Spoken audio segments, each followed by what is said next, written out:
had got his seat though. He had one video putting the steering wheel on. All right, I did what I could do. She's a little crooked there, bud, but is what it is. Casey. Yes. I broke my Jeep again. You did. It was what, a week? A week, dude. A week. A week? But you did it good this time, I will admit. What up, guys? This is your boy John with Grand Exploration, and welcome to another episode of The Build. This one isn't going to be a long one. This is just more of an update, because if you checked out last week's video, we took a couple guys up to Funny Rocks, and I've done Funny Rocks a handful of times. It's never been an issue, but this week, or last week, it was just a little bit wet. It slipped off my line, and I smacked my driver's side wheel, kind of messing up my upper control arm ball joint, also pushing in my lower control arm, and my steering knuckle is bent like a boomerang. So we're going to go through this, and we got all the parts in. We got new steering knuckle, new wheel bearings. We got a set of new tie rods just in case, but Casey thinks those are still pretty good. And we got new sets of the JBA upper control arm ball joints. So I love these things because they're already come pre-pressed. So you can just take these on the trail with you. And if something does happen, you can just sock one of those suckers back in there. Really easy to use. 4 bolts. 4 bolts and then one in the center. And then she's in. And it's easy. Look, you just got this one in already. It's easy. Nice and shiny for a couple more hours. So we're going to go through this just a little bit, and yeah, hope you enjoy this video. If you haven't hit subscribe, please smack the subscribe button. I really appreciate it. And we will be back on the trails very shortly.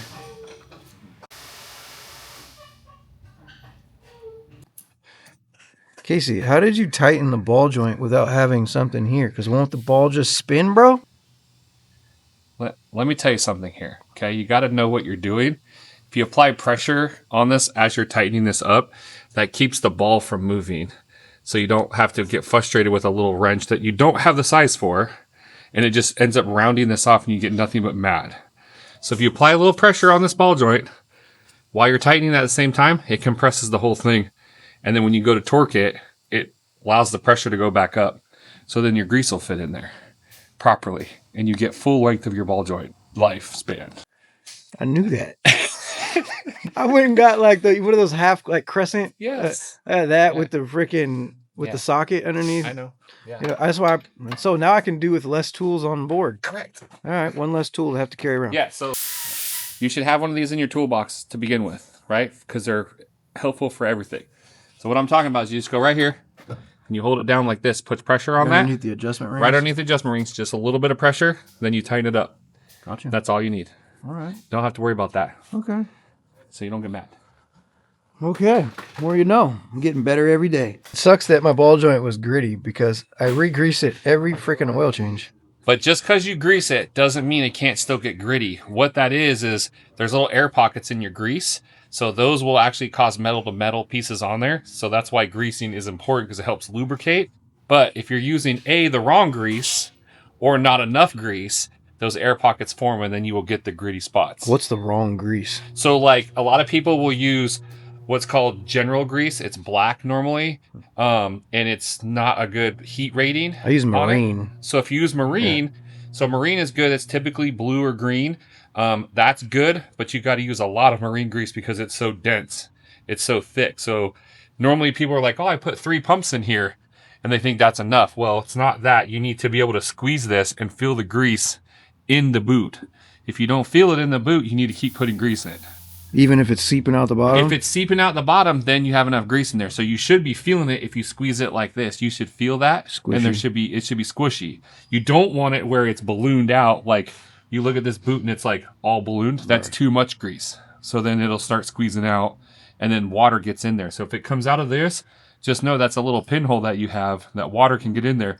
And water and grease are not always good together. So that'll cause rust spots and all that kind of stuff in there. So that's the importance behind it. So see this moving?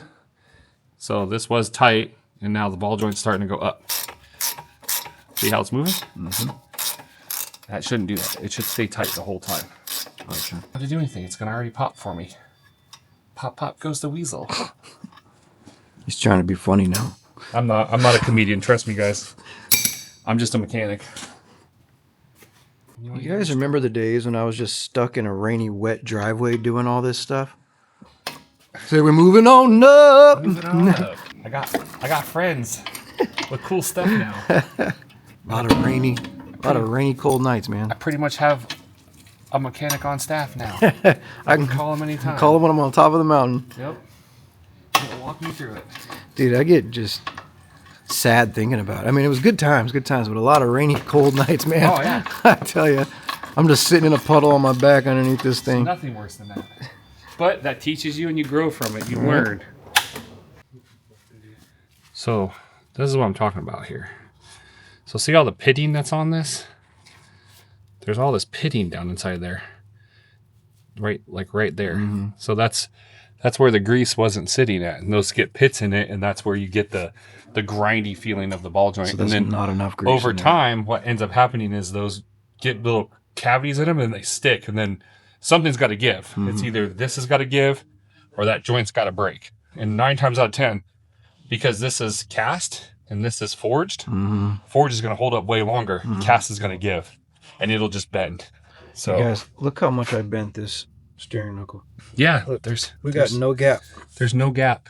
No gap. She smacked right against the shock. But you were saying that might have actually been my saving grace, because it could have just broken in half. For sure, because these are known for breaking. Typically here, or down in here somewhere, they're typically known for breaking. But because you have these Dobinson lift kit on here with a larger body on there, that could have held that enough to brace it so that you could get off the trail and get down here and get it fixed. And I did another hour's worth of wheeling just to get home. So yes, that's always a good thing. The whole hub is this way. So that's how I was sitting stanced, driving all the way here, like a 240 SX, like a drift car. The camber and caster just totally messed up. Yeah, you're a good 4 to 8 degrees in. Easily. I can't wait to see when we have this one completely stripped down and the new one side by side, and just see the curvature there. The U shape of it is going to be great. That's going to be the best thing to see. Jeez. And just as a little comparison here, like, you can see daylight through this one. And sorry, I took it off already, but you got it. But yeah, there's no daylight. That's where she was smacking. Now, cool thing about these SPC joints here, if you really want to get crazy, they actually sell a rebuild kit for this. So you can cut this zip tie off, you can pull the boot off, you can then unscrew this ball joint and actually put a whole new ball joint in. So if you ever wanted to back up to a backup set, you could do it. And it's inexpensive. It's not hard to do. Anybody can do it with a basic set of hand tools. I'll just keep buying backups. Yeah. Easy way. But if you're going on an expedition and you don't have access to, a parts store or somewhere where you can get mail quickly, that is a good option, because you have an old set here that are not bad. They just have internalies, and you can replace all of them. So if you're looking for going off grid for a little while, keep them. Don't always throw them away, because you can rebuild them.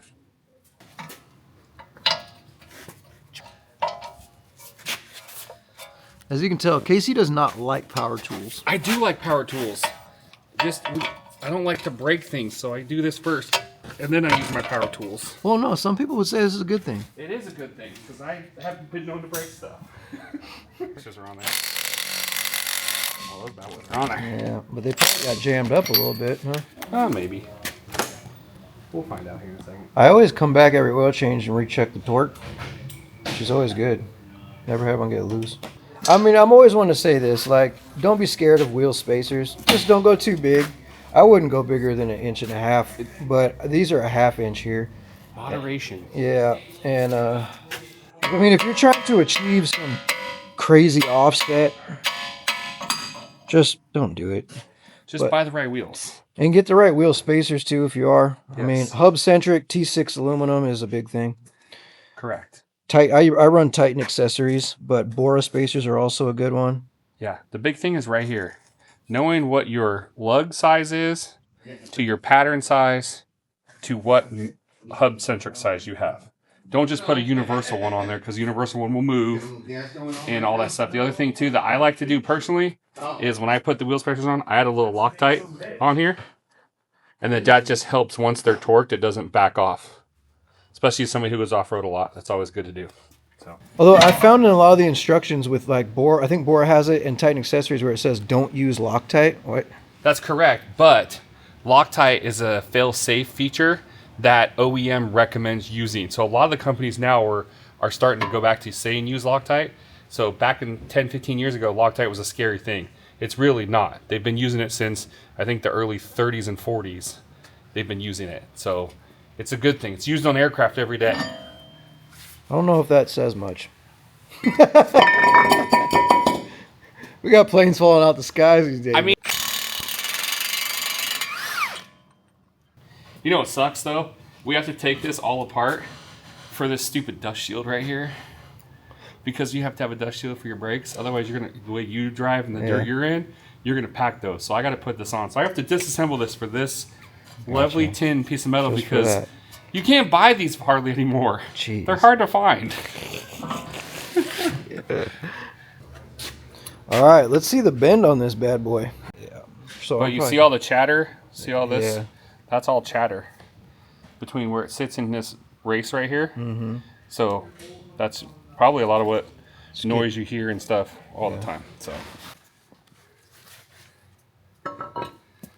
Oh yeah. Oh yeah.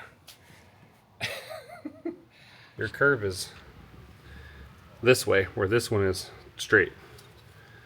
Yeah. See it? It would need to be gusseted on the inside. Which it can't be. You would have to go from here to here, and then you're just creating a... Or you put a fracture gusset point. on the backside. You can't, because you don't have enough room for You're right. All right, new wheel hub with its bearing inside is in. He corrected me there when I said we're replacing the wheel bearing.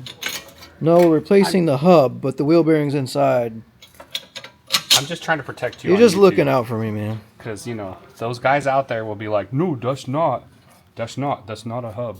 That's not a wheel bearing. This is a hub. And they'll go through like a whole like spiel, and it's like, I get it. I messed up. Sorry. I was just, you know, generalizing the statement. And I was like, you know, technically the bearing is what we need to replace, but it has to be the whole hub. Correct. So there you go. Yeah. For you nitpickers out there. All right, new steering knuckle. She looks pretty. You're looking so pretty. New hub. Not my first choice. It's a Moog, but they do all right. Right in.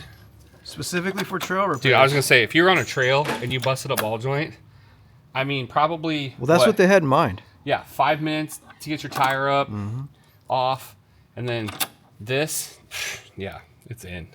Yeah, that's what they had in I'm mind. a fan. JBA, man. I'm so glad I made the switch from RRO to JBA. The only thing is not everyone can run these because 2015 is the last year you can run this upper control arm. That sucks. Yeah. JBA, come on, bro. Get on it. I can't run. I have a Wrangler, guys. I don't have anything cool like this.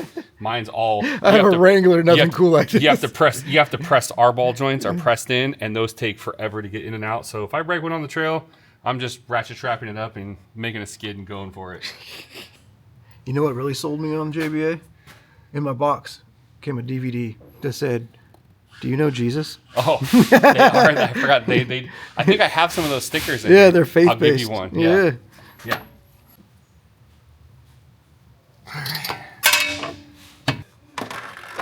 Hey, John, guess what? What? You got room back here, I buddy. got some Look at space. that. You got some space. Look at that. Look at that. That's what it's supposed to look like. Yeah. What?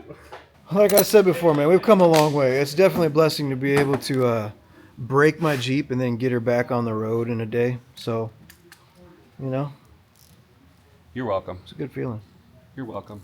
All right, guys, that was a quick one. Like I said, I hope you found this video maybe informative, showing you some little tips and tricks here by the pro Casey.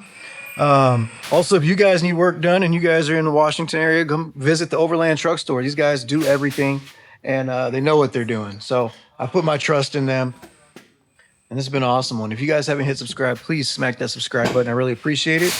And like always, guys, I love you. Peace.